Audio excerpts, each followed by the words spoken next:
end of November, and it is very close to Thanksgiving. We're just a couple days out, so I thought we'd talk a little bit about the wild turkey, as a lot of us will be celebrating with some turkey on the table. As always, we love to know what kind of things you're seeing. You can put your sightings in the comments. If you have questions, you can throw those in there too, or you can just say hi. This weekend, including Friday, as it is Black Friday, we will be having some specials and promotions. So those will be announced on Thursday. So keep an eye out on our social media and our emails, and we will keep you posted on what those are. So we'll be having those going on this weekend. So that will be a lot of fun. But let's talk about the wild turkey.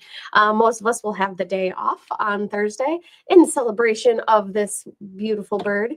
And so I thought I would just kind of share with you guys some information about turkeys and what kind of some of their habitats and their lifestyle.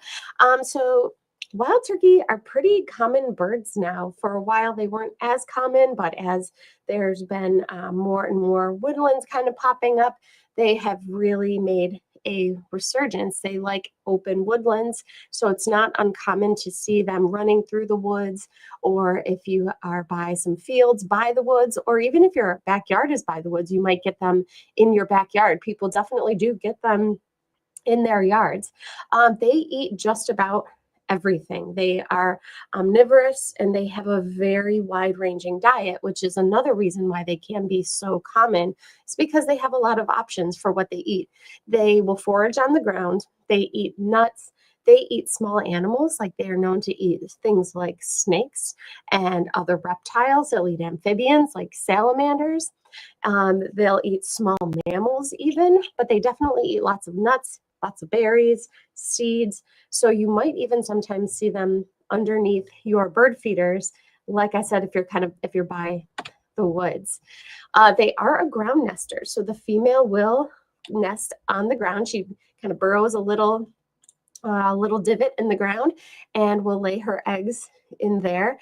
They will lay anywhere between 4 and 17 eggs. So if you've ever seen some young turkey kind of chasing after their parents, you might see that there's quite a few of them. It's not necessarily just one or two, but it could be a whole string of young. So they can have up to 17 eggs laid per year, and they do have one brood per year.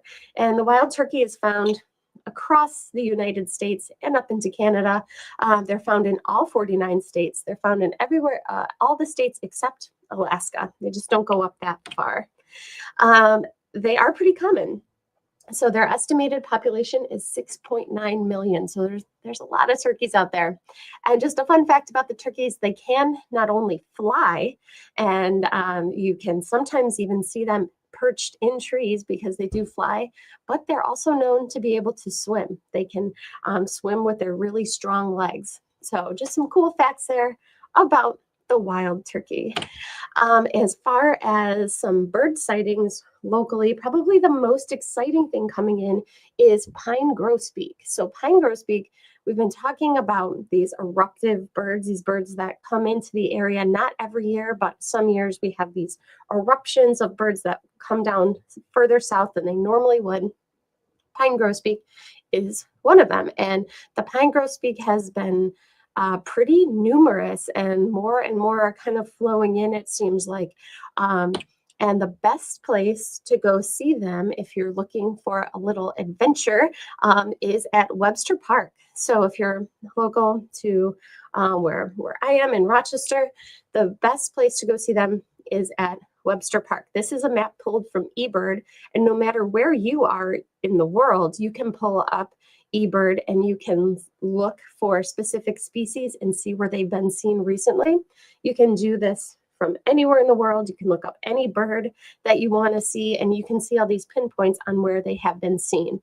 So looking through the eBird data, there's been times where there's been up to 10 pine grosbeaks seen at a time, which is kind of a lot compared to other years. So it's really fun to be able to see that these birds are really flowing in. So that's probably the most exciting thing as far as local birding goes at the moment. So if you're looking for something to do on your day off on Thursday, take a trip over to Webster Park to check out these pine grosbeaks. They've been seen with some pretty good regularity.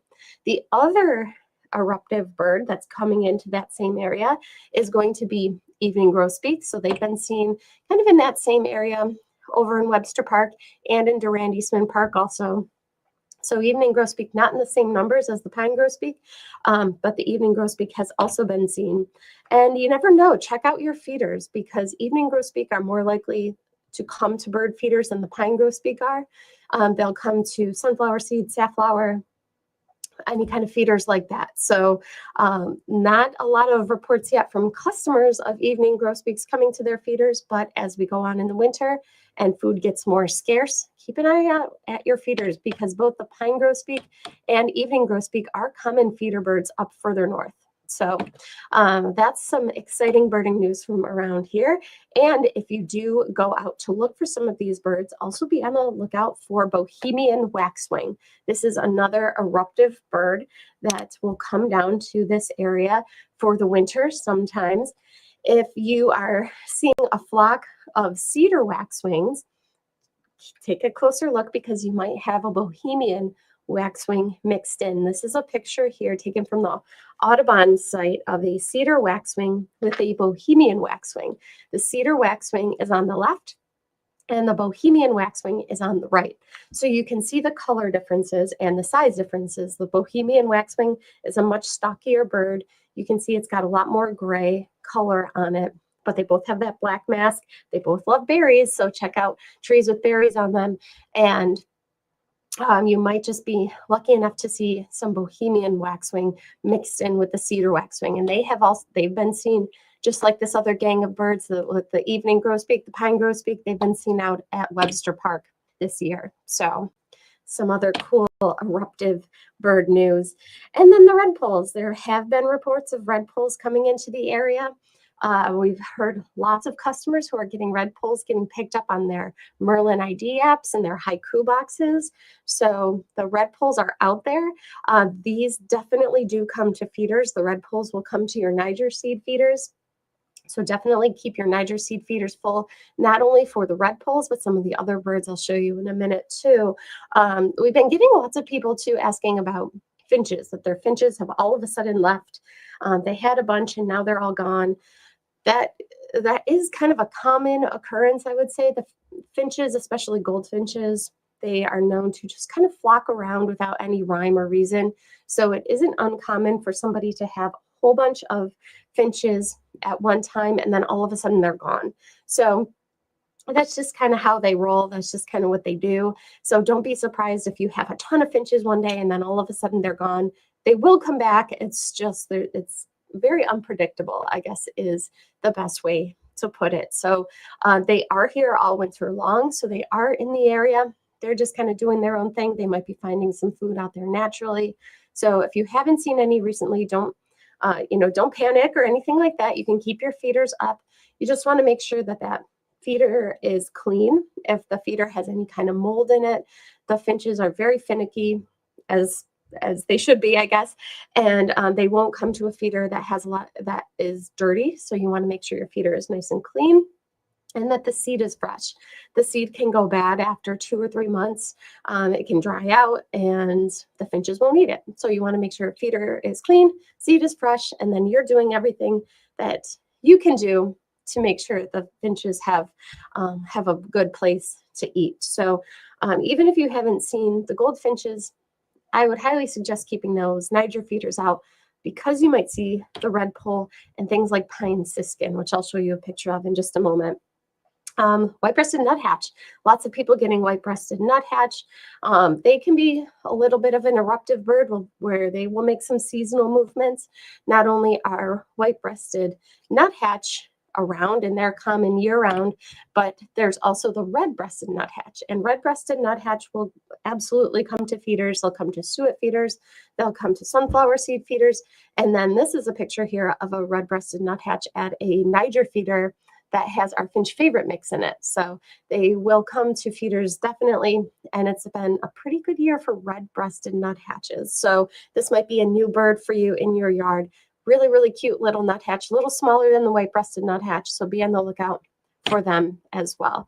Here's a pine siskin, another bird that will come to your finch feeders. So you might not be seeing goldfinches at the moment, but you might be seeing some of these guys. So these are pine siskin. So be on the lookout for those goldfinches, pine siskin, and red poles at your Niger feeders. Dark-eyed juncos are definitely here in large numbers. They make cute little kind of whistling calls. There's lots of them around. They'll be here all winter long. They're a very predictable winter bird that we get every year coming back to the area. If you have bird feeders out this winter, odds are very, very, very strong you will get a dark-eyed junco. And then still be on the lookout for things like white-throated sparrow and white-crowned sparrow in backyards right now.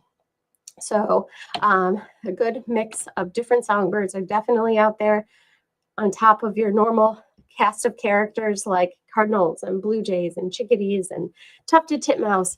There are some different birds that are still flowing through that you can expect in your backyard. And also the predators, things like Cooper's hawk will become more common in your backyard as food becomes more scarce, and these predators are looking for some food that's readily available, and some of that food is found at your bird feeders in as far as the little songbirds go. These Cooper's hawks and sharp-shinned hawks are known to feed on songbirds, and so you might get some of them hanging out in your backyard as well. So don't be surprised if you see some of them hanging around, and if you do and you don't want them there, one thing that you can do is just take your feeders down for a few days. All those little songbirds tend to disperse, and then the predators will disperse as well. So I just want to say, from all of us at the Birdhouse, happy Thanksgiving to everybody. We will be closed on Thursday for Thanksgiving, but we'll be open on 9 a.m. on Friday morning for Black Friday, and we'll have some Black Friday and Small Business Saturday promotions going on. We'll have a lot of really good binocular promos going out. So if you're looking for some binoculars, we'll be able to hook you up there, and we'll have some other specials as well. We've got some people who are on and saying hi. Let's see. We've got Ari, let's see, Ari, I'll just say Ari says hi. We've got Randy on saying good morning, and Randy says they've been having some nuthatches in their yard too. So lots of people seeing some nuthatch activity locally. We've been hearing about quite a few white-breasted and red-breasted nuthatches at feeders, which is a lot of fun.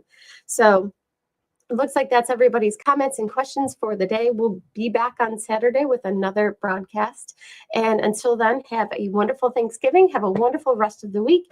And we will talk to you soon. Take care. Bye-bye.